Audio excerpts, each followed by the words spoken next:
Welcome to Strategy Saturday. I'm Charles Krillo, and today we're going to be discussing, should I get my real estate license? Have you always wanted to invest in real estate but didn't have the time, didn't know where to find the deals, couldn't get the funding, and didn't want tenants calling you? Since 2006, I've been buying income-producing properties in great locations that provide us with consistent passive income while we wait for appreciation in the future and take advantage of tax laws while we're waiting. And unlike your financial advisor, we invest alongside our investors in every property we purchase.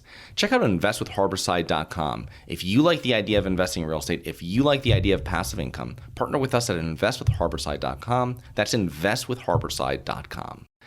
This is a question I commonly get from new investors that are wondering if it's worth their time to get a license.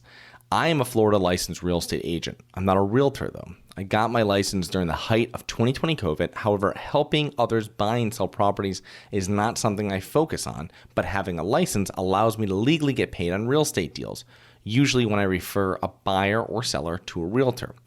I personally like the idea of getting paid on referrals since they do not require much time, and since I am not a realtor, it forces me to stay in my lane because I do not have the same access to the MLS as I would if I was a realtor. And my annual fees to be a licensed Florida real estate agent are less than $50 per year. Typically, when I make a referral, I make $2,000 to $4,000 for not doing much work. I have a list of realtors in Florida that I know and who work mainly with investors. And when someone asks me for an agent, I make the introduction and my work is done. Another reason why I got my license was because we have another business we started years back that markets to home sellers that want to sell their home for cash. Similar to making a referral to an agent, we would send these leads to cash home buyers we work with throughout the state of Florida, and having a license made this a much cleaner transaction since I'm a licensed real estate agent and I'm able to be paid on real estate transactions because in most situations, I'm not a principal in the transaction. So in Florida, it's actually a third-degree felony for unlicensed practice of real estate, which includes marketing someone else's property for compensation. In other words, representing buyers and sellers of real estate. My last reason is that there's a possibility I will open a real estate management company down the road for smaller Florida properties. After 2 years of being a real estate agent in Florida, it allows me the ability to become a broker, which allows me the ability to manage other people's properties, not just my own. The question I normally hear is, should I get my real estate license? And it depends. So what are your goals within real estate? I've been a real estate investor since 2006, and I got my license in 2020. It is definitely not a requirement, but if your business is around wholesaling property or working with investors normally, I would certainly suggest getting it. Wholesaling without a license is a gray area, and if you normally are working with investors, it would allow you the ability to make referrals and earn additional income without doing much work. Speed is a big factor for investors. You do not need to wait for a real estate agent to walk a property if you're a realtor. Access is another big factor. If a property comes up for sale, you can literally access that property right away by yourself without another agent since you get access to the lockbox and then enter the property. Receiving a commission on properties you are purchasing or selling. Most properties sold in the U.S. are sold with a 5% commission, usually 2.5% to the buyer and 2.5% to the seller. You can now receive or save a portion of the property commission if you are listing the property or are purchasing a property since you are representing yourself. This all sounds great, right?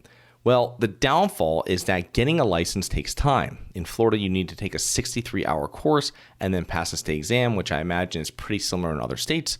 You're required to take another exam within 2 years of getting your license, and there is a continuing education every 2 years after that, which I believe is about 15 hours. You are held to a higher standard when compared to normal non-agent investors, which I feel is not really a huge deal because it would not change how I do business, but some investors do not like this. You must disclose you are an agent in any real estate transaction. I put into my real estate email signature as well. And this might be construed as a disadvantage, but I disclose it right away and it never seems to be an issue. If I'm contacting an owner directly to purchase their property, I disclose it right away and tell them they are not paying for any fees since I'm purchasing the property, I am not listing it. Now, getting my license was a great way to maximize my income from real estate across the board. Even though I am focused on syndicating large commercial and multifamily properties with passive investors, I'm continually having people reach out to me online or face-to-face that want to purchase their own property and that allow me to make a referral and then move on. The real estate license allows you to double dip on your own transactions as well, as a buyer or as a seller. My goal in the show is to teach people how to obtain financial freedom through real estate investing. Do not make the mistake of becoming an agent and thinking you will automatically have financial freedom. Yes, if you reinvest your agent earnings correctly into real estate, it will allow you to become financially free, but becoming an agent does not mean you are an investor, since you're still trading time for money. Lastly, when you hang your license with a broker, make sure the broker and their brokerage fees complement what you're trying to achieve. My broker, for instance, charges me $100 per year and $100 per deal, whether that's if something I sell or something I buy or whatever it is. It is very straightforward, and there are very hands-on brokerages and very hands-off brokerage. This is a very hands-off brokerage, and they're not going to train me and they're not going to provide leads. Now you can go to some that are very hands-on and they will have leads ready for you. But you're going to be giving away more of your commission, but also it allows you to walk in and get started right away, not having to build a brand first and then start getting clients. So I hope you enjoyed. Please remember to rate, review, subscribe. Look forward to 2 more episodes next week. See you then.